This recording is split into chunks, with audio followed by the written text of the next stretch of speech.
everybody, I'm Kevin. And I'm Bijan. And we're here with your week's segment of Industry News.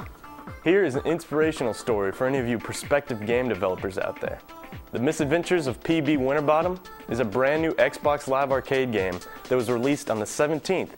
It features Winterbottom, a quirky and sly little devil that looks like the offspring of Charlie Chaplin and Bilbo Baggins. You're stealing pies, time traveling, and cloning yourself. Matt Korba and Paul Beleza from the USC, who refer to themselves as the Odd Gentlemen, developed this game from a love of the history of film and video games. With a lot of passion and drive, these two very unlikely game producers bring us a nostalgic, well-crafted, and frankly beautiful game from scratch. If stealing pies and cloning yourself into a dozen Charlie Bagginses happens to be your thing, then look out for Winterbottom. So when those customizable avatars came out for the new Xbox 360, I was totally hurt deep down inside. They totally trolled the concept straight from the Wii Me characters, but Microsoft has turned the tables with Project Natal, this new motion capture camera device that looks a whole lot like Wii Sensor Bar, but black, is about to take interactive gaming to higher dimensions. Without having to hold anything but your wits, you can fly and you can fight. Ready or not, I guess, we're about to find out if artificial intelligence is going to conquer mankind. A rumor has been pried out of Nintendo, and allegedly the new DS2 will feature a tilt function.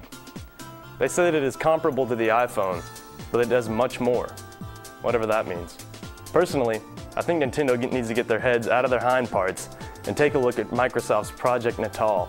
If this project is all it's cracked up to be, the boys in Nintendo are going to need a lot more than a tilting iNintendo DS to save themselves from certain death. Are you ready for your Final Fantasy? This March? Apparently, Square Enix lied to us from the beginning. Here comes number 13. Better yet, just last month, Mistwalker announced it was making The Last Story with Nintendo. A fresh out of the oven RPG, destined to revolutionize the Wii.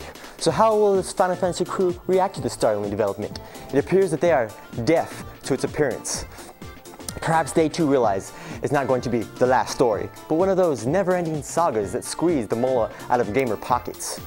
In the words of Yoshinori Kitase, the producer of Final Fantasy XIII, I don't really feel like the name The Last Story really overlaps with Final Fantasy because Suguchi-san probably just wanted a simple, straightforward title the Japanese users can pick up and understand. Well, get ready for it. It's going to be full-scaled RPG built on the universal theme of human emotion, and it's coming out sometime this year. Well, if you live in Japan. Thanks everybody, that's your industry news. Back to you guys.